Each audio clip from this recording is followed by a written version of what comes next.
Hello and नमस्ते, फेरि पनि मेरो च्यानलमा यहाँहरुलाई स्वागत छ। आज चाहिँ मैले खसीको मासुको ग्रेभी कसरी बनाउने भन्ने रेसिपी लिएर आएकी छु। यहाँ मैले 1 किलो खसीको मासु लिएकी छु। पहिला मसलाहरू हेरिहालौं। 5 वटा जति काटेको प्याज, 1 सानो चम्मच हर्दी, 1 सानो चम्मच धुलो खुर्सानी, 1 सानो चम्मच गरम मसला, 2टा तेजपत्ता, 150 ग्राम तोरीको तेल र स्वाद अनुसार नुन, त्यस्तै 2 ठुलो चम्मच धनिया, 6-7 वटा रातो खुर्सानी, 1 पोटी लसुन, 1.5 इन्च जति अदुवाको टुक्रा, 1 ठुलो चम्मच जीरा। अब हामी मसला बनाउनेतिर लागौं। सबैभन्दा पहिला जीरा, धनिया र रातो खुर्सानीलाई पेस्ट बनाउने, त्यस्तै गरी लसुन र अदुवाको पनि पेस्ट बनाउने। मसला तयार भइसकेपछि एउटा मोटो बेस भएको भाँडामा तेल हाल्ने र तेल तातिसकेपछि तेजपत्ता हालेर एकैछिन फ्राई हुन दिने र काटेको प्याज हाल्ने, त्यसलाई पनि मज्जाले चलाएर भुट्ने। प्याज रातो भइसकेपछि मासु हाल्ने। हामीले यता ठिक्क 9 बजे मासु हालेका छौं। यो मासु पकाउँदा मलाई कति समय लाग्छ भनेर मैले आज टाइम पनि राखेकी छु। अब मासुलाई चलाउँदै 3 मिनेट भुट्ने, त्यसपछि हर्दी हाल्ने, फेरि चलाउने।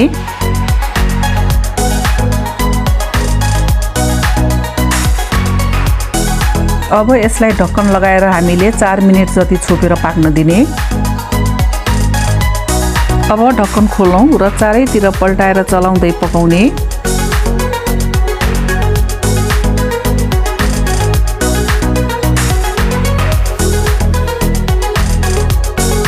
त्यसपछि 3 मिनेट जति ढक्कन लगाएर पाक्न दिने। ढक्कन खोलेर हेरौं यो कतिको भुटिएको छ भनेर, फेरि यसलाई एकचोटी चलाउने। आज यो मासुलाई मैले प्रेसर कुकरमा बनाएको छैन, त्यसैले लगभग यसलाई पाक्न 1 घण्टा जस्तो लाग्छ।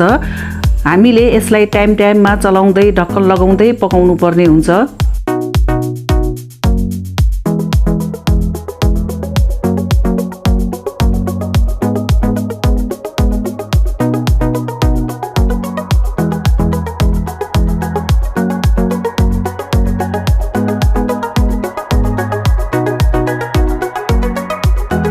अब यो मासुलाई मैले 15 मिनेट पकाइसकेकी छु। मासु पनि निकै भुटिसकेको छ र यसको कलर पनि चेन्ज भएको छ। अब यसमाथि हामीले जिरा धनियाको पेस्ट हाल्ने र राम्रोसित चलाएर 5 मिनेट ढक्कन लगाएर फेरि पकाउने। यसलाई हामीले लो मिडियम फ्लेममा पकाउने, किनभनेपछि मसला डढ्न हुँदैन। मैले यो मासु पकाएको पनि 20 मिनेट जति भइसक्यो। ढक्कन खोलेर यसलाई फेरि हामीले 5 मिनेट जति पाक्न दिने।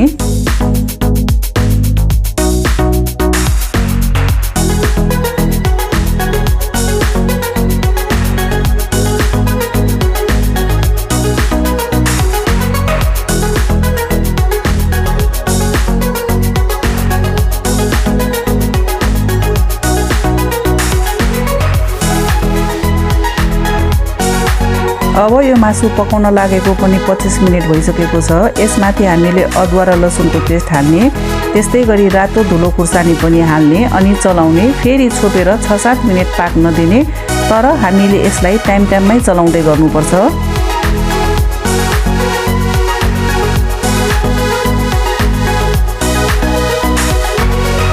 अब यसमाथि स्वाद अनुसार नुन राख्ने र चलाउने।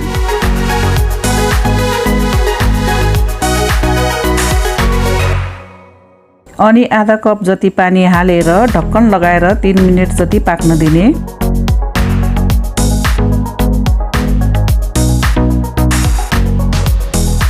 अब यसको ढक्कन खोलौं र यसलाई 5 मिनेट जति खुल्लै पकाउने। यसमा रहेको पानी लगभग सुकिसकेको छ। फेरि हामीले आधा कप पानी थप्ने र ढक्कन लगाएर अझै 6-7 मिनेट पाक्न दिने।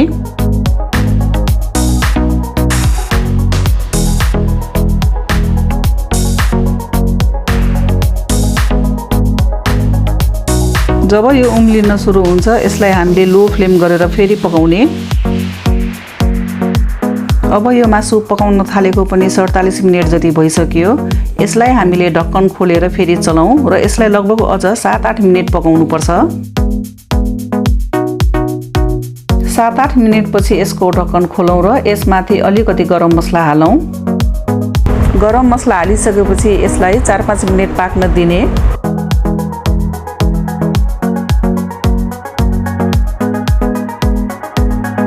मैले चाहिँ यतिको ग्रेभी राखेको छु। हजुरहरूलाई कतिको मनपर्छ त्यही अनुसार राख्नुहोला। यो मासु तयार भइसकेको छ। यसलाई पकाउन मलाई 1 घन्टा लाग्यो। हजुरहरूलाई यो रेसिपी कस्तो लाग्यो कृपया कमेन्ट गरिदिनु होला।